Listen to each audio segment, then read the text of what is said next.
Hello everybody and welcome back to the channel. Today we are once again back on the How About That Season 1 SMP world.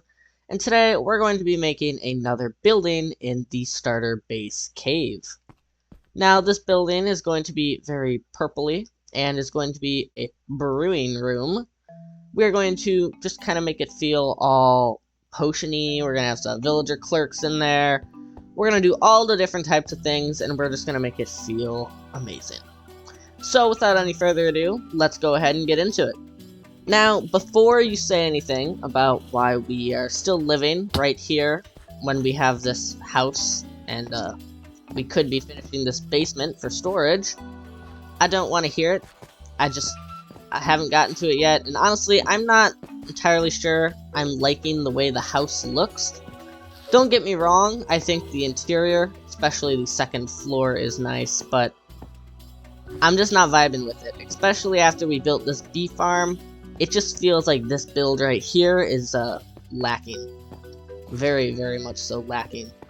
So we honestly might be rebuilding this within the next episode of 2. Yeah. But that's not what we're here to do today. Today we are doing potion room. So, first thing we're going to have to do is get materials. Now, I have spent the last 2 days in a creative copy designing this build, so I have the full list of materials we need. So let's go ahead and grab some of those. Alright guys, so I just came to the nether to get all the crimson wood bits, but a piglin has killed me from behind, and I came back here using a spare elytra to grab all my stuff. We had 2 shulker boxes on us, and 1 survived. The one that we lost had all of the materials that we already gathered for this build in it. So we have to start over. Great. Give me 1 minute, I'll be right back. Alright everybody, so we have collected all of the resources now. I've got 3 water bottles, and these 2 shulker boxes completely filled up with the required materials. Now that we have gotten all the materials gathered and out of the way, it is time to start actually building, which, as we all know, is the fun part. So what we're going to go ahead and do is we're going to walk up onto the roof, and I'm going to show you right where this one's going to be going. This is going to be going right next to the bee farm building.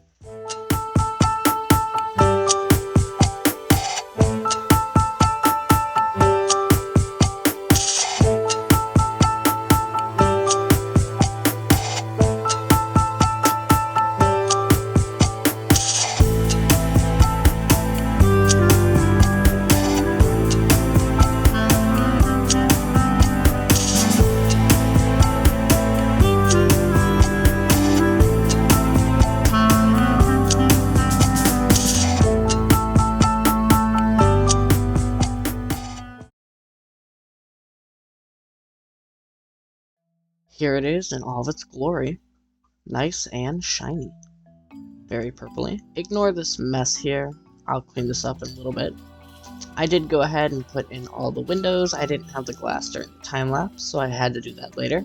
That trapdoor above the door is to keep a villager from walking out of the door, because I will be keeping one in here.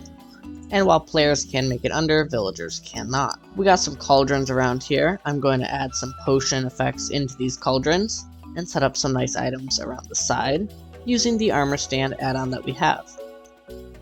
But first, I want to put up some blinds to make the windows look like the drapes are closed and like they've been blocked out. It adds a bit more mysteriousness to the build, and it just looks nice.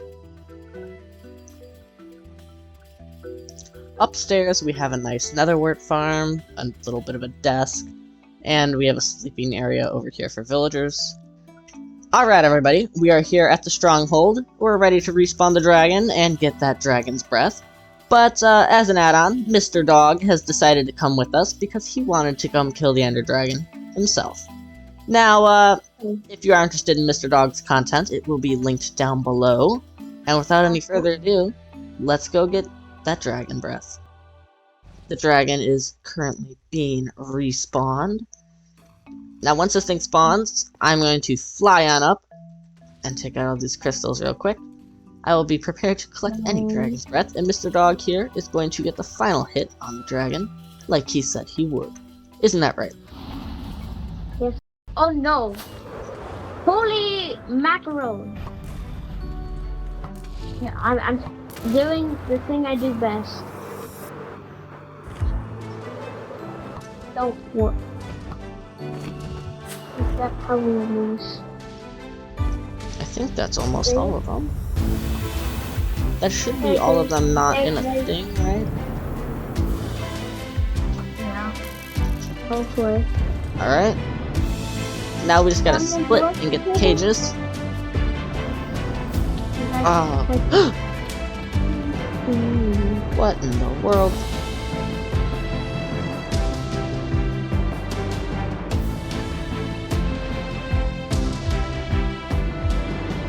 Oh no! Oh. Collect it all. Oh. We're so close, but so far. Where'd Big Bertha go?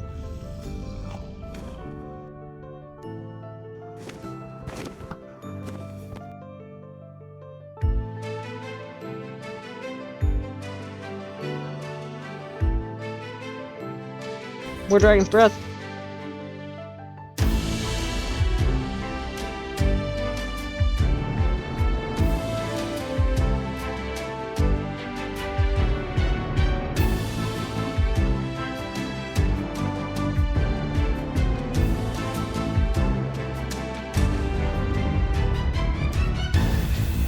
Alright, we got a little bit of Dragon Breath. Okay, bro, what? Welcome back, now that we have been to the end and gotten all of the end things needed, like the Dragon's Breath, we can now go ahead and put it up on display with the armor stand add-on for Mr. Foxy No Tail, and I just threw that potion in my face. Okay, we're gonna put a temporary item in this other armor stand that I set up, just so that we don't waste this last one. Alright, there we go. Nice setup. These are gonna be used as just decorational items up here, but I do think they bring this room together quite a bit. I also went ahead and brewed up some speed and poison potions to fill these cauldrons downstairs. And then we're going to dip a singular arrow in there and put it on this counter, replacing one of these normal arrows. This way it looks like a station where you kind of have your supply of arrows and you're dipping them. Kind of like just a work spot.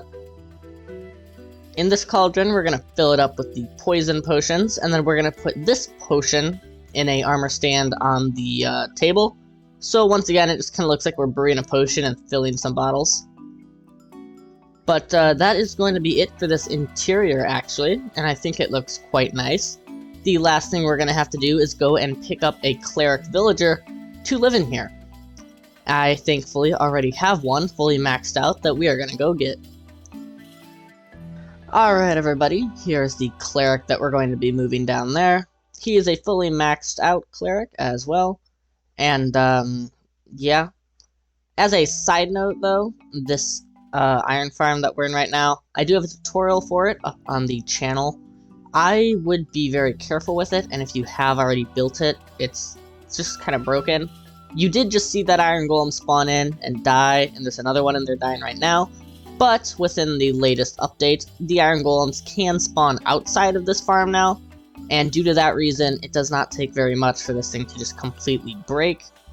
So do be very careful with that. I will be designing a new one and putting it up on the channel sometime soon, but just be careful with that. Anyways, what I'm going to go ahead and do is set up a rail line, and we're going to transport this guy all the way down into the house. Alright guys, so I've now gotten all of the rails laid out, so we can transport this villager up there. So I don't know if we're going to need this zombie, but I'm going to use the shield to try and prevent him from hitting me. What we're going to go ahead and do is remove all this stuff and get the villager out of this little cranny.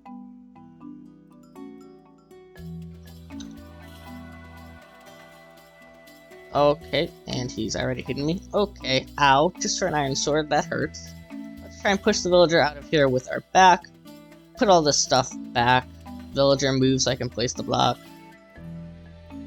Put the rails back. And then we're just going to push the villager on down there.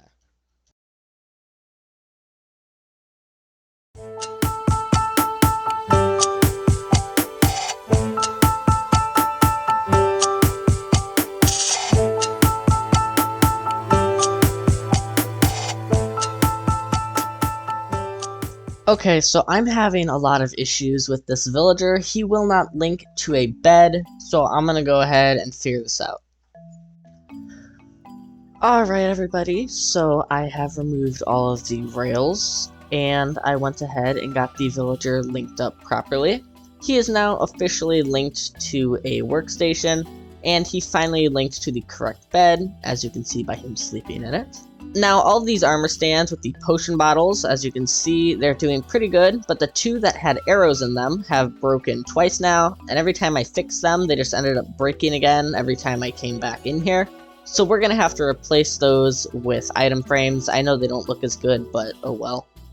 I also went ahead and re-linked every villager in the iron farm to a bed, because somehow, I don't know if it has something to do with the farm itself breaking, but all the beds were tangled, and that was why the villager that we brought down here to live in this house would not properly link to its bed, because it thought it was linked to one of these for some reason.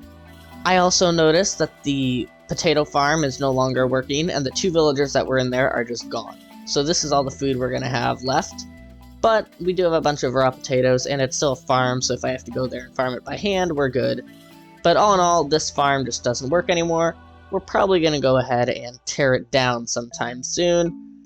Probably going to move all the villagers down into the underground portion of the base, and kind of use them in more of a builder's way, where they're just kind of living in houses and more there to add life rather than farm, because farming is just not working out anymore. Now what needs to be done is we're going to go ahead and landscape around this little house, because as you can see, it's really ugly. There's a bunch of stone and bits peeking out. There's like a trench dug all the way around it. It just needs some work. So let's go ahead and cut to a time lapse for that.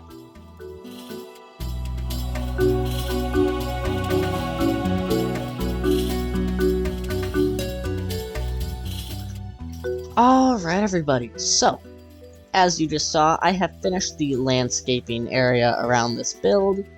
Of course, it is very just flat and clean. I will be coming back in here, most likely off camera, just adding some grass, maybe azalea bushes, some drip leaves, probably moss carpets too, just bits to make it more natural, and just kind of make it a bit more dirty, I guess, rugged, wild, if you will. We did already go through the walkthrough on the inside, but Mr. Villager is still doing good. That is going to be it. This is going to be the end of today's video. And if you have enjoyed, please do be sure to hit that subscribe button and the little bell. And once again, if you are interested in Mr. Dog's content, it will be linked down below in the description. Anyways, if you have enjoyed this episode and are interested in more of this series, these episodes should be coming out every other Tuesday, most likely. And this has been Mr. Gaming Aquatic. I'll see you next time. Bye.